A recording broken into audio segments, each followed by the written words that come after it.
Hey, welcome to another episode of Koinonia. I'm Andres, and this is Jonathan. and we're going to be talking about are Christian guys not taking dating seriously?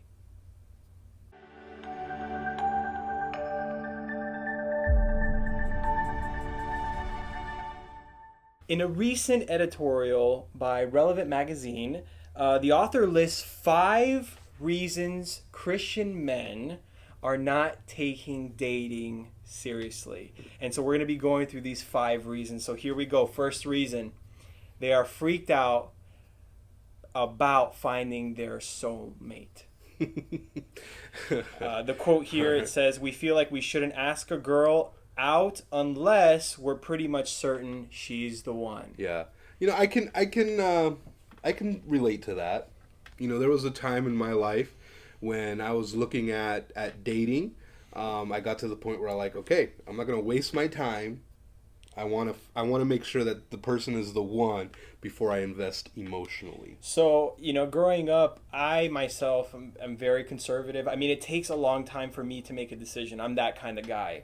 But if it weren't for my mom telling me in high school, date around, try it out, just date, go ahead, that's all right. I don't think I would have, I could agree with that. I don't think I would have been able to find, because I was taking it too seriously. Yeah. But my mom encouraged me, like, hey, it's okay, it's natural, Right. go. Yeah. So what do you, I mean, Yeah. Yeah, and I think my mom did the same thing too. She was just kind of more like, hey, I don't care who you date, Just- and just, as long as you introduce her to me, right? Oh, yeah, So my that's mom important. wasn't always like, guard your heart. Which is a very Christian thing to say, guard your heart, and you just don't want to give a piece of your heart away. And so I think within Christianity, a lot of people grow up being very cautious about dating. Well, that's the second point, right, that Yeah. follows through. It's they take dating too seriously. Yeah. So, yeah, I definitely... I know I did. I mean, I'll be honest. Yeah. I took dating way seriously to the Yeah. point that I ended up marrying the first person that I was in a legitimate relationship with, right? And she's awesome, by She the way. is? So I'm he lucked happily out. He lucked out completely. I don't know how it happened. So... but I did. I got to the point. I remember being in high school, and there were girls who were interested in dating me, and I just wouldn't really commit to anything because this was my excuse. I'm just focusing on my relationship with Jesus. Right? So I'm focusing on my relationship with Jesus, and that's what I want to, that's what I care about, right? And so I was taking dating very, very seriously. Because I'm like, for whatever reason in my mind, if I'm dating a girl, then I'm not focusing on Jesus. And that's a false dichotomy. Just because you're dating somebody doesn't mean you're leaving Jesus behind. Yeah. But I was taking it seriously. Well, that goes into our third one. We've got the wrong standards. The wrong standards. So this is the quote that I have here. In reality, no person you date is going to be exactly what you want her to be, or he or she. The whole point of a relationship is that each of you calls the other to become a better person. Yeah. So I think that's right. We've got the wrong... I am an only son, and I'm a mama's boy. Yes, I'm saying it in public. I'm a mama's boy. I love my mama. But there's this huge stereotype, which is true, that mama's boys are more picky about the girls because all they've had is their mama, and there's a lot of spoilage that happens. So the person you date has to reach that level.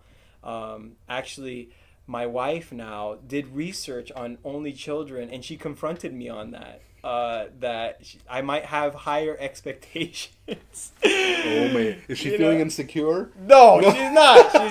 She's not. Totally not. I've worked on it. And you definitely gotta have not your standards lower. Well, but look, in the Christian world, I heard it. You may have heard it. Yeah. They say, hey, write down a list of everything that you want in a future spouse. Yeah. And then you pray to God for each and every one of those items on that list and don't settle for anything less than those items on the list. Have you ever heard something like that? My wife did that. Okay. No offense to Katie. But she got what she wanted. Everything down to the list. Everything she got, even brown. Like she's white, and she wanted a brown guy with wavy hair, right? And so, a little bit tall. I'm like 6 foot. All these things. And well, but here's the other thing, though. I mean, I'm glad that worked out for her. It didn't work out for me, because my list included somebody who could sing, and my wife is not a singer. I'm not a singer. My wife's not a singer. Our kids, they're not singers. And so I didn't get everything on my list. Yeah. Right. Yeah. And that's okay. That's all right. Right? If we're always constantly looking for somebody that meets every single thing on our checklist, that's not realistic. We can be disappointed, definitely. And I'm not sure that's really what God wants either.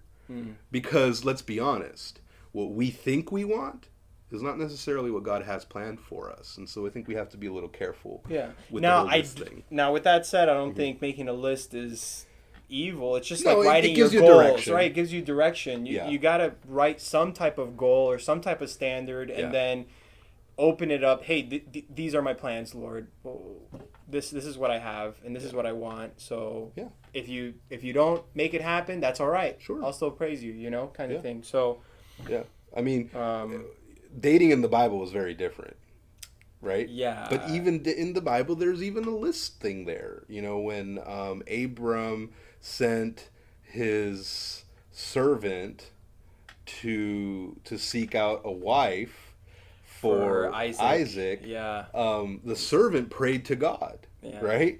Yeah. And he was looking for a specific type of person, not a pagan, somebody from within their family line. There was a list there, and God did approve of that list, and so it's not necessarily a bad thing, but if it's keeping us from dating anyone, that's right, then maybe you have too high standards. And you have friends, right, that are super picky. Yes. And they criticize your girlfriend or your boyfriend, and they're single.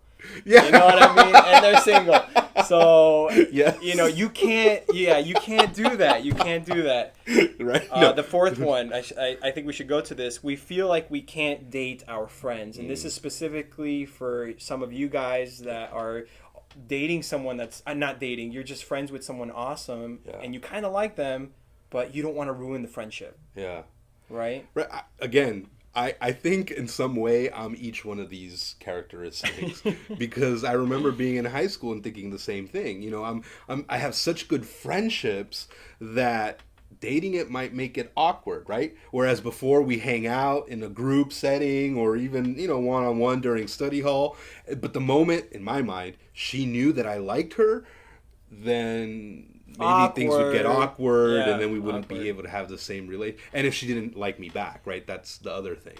But then at the same time, then you're always living in the world of what if, right? Yes. Like, what if it would have worked out or anything like that, And I think, again, if you're taking all these things too seriously, right? And you're so afraid about what your friend might think of you because you profess feelings for that person, I don't know, you might be putting yourself in this box when, again, God could literally want you to be with that person, and then you're just kind of keeping it out. And one thing that I realized now that I've been married for 3 weeks now, this is my moment of advice giving. No, it really is. I've heard it from so many people. You want to date your best friend. Sex is just a small part of the relationship. You're going to be spending so much time with them that they need to be your best friend. So, hey, I encourage you, just maybe if someone's watching and you're like, I don't know if I should do it. Do it! Take the risk. Pray about it. Yes. But I would say take the risk. Yeah. Fifth one, we're still discerning. Okay? We're still discerning. And the quote here that I have is, we don't want to make the wrong decision. So we discern and overanalyze every possibility to the point where we never actually take action. Right? So we have all these lists and we have these standards and we're taking dating very seriously. So much so that we're always in the discerning phase, right? Yeah. Always trying to figure out, is she the one? And you never reach a conclusion, right? Because you're always trying to discern, is this where God is leading? Is this where God is pointing me through? I miss the concept.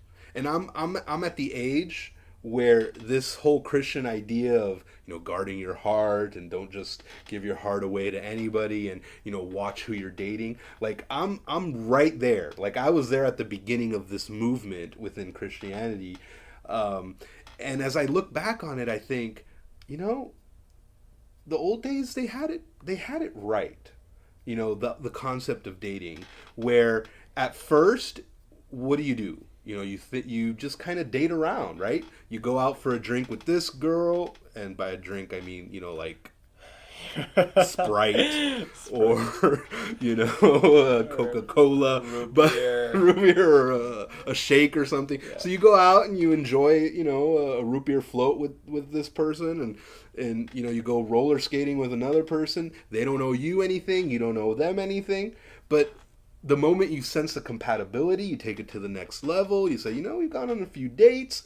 How about we take this seriously? We go steady, right? And then after that, you're exclusively dating. She's only seeing you. You're only seeing her. And then you take it to the next level, engagement. And then engagement obviously leads to marriage. And that seems to make so much more sense. And I think Christians have lost that. And I'm thinking, you know what? Maybe we should revisit that concept. Yeah. Let's put boundaries around that dating as far as physical goes, but, let's go back to that concept where we're getting to know people just to get to know them and see where it leads. Well, that's what we think, but what do you think? If you're interested in telling us your thought, please give some comments below. Type it in. We want to hear your thoughts. And if you're really interested about our what we're doing here in Koinonia, please hit the subscribe button and follow us.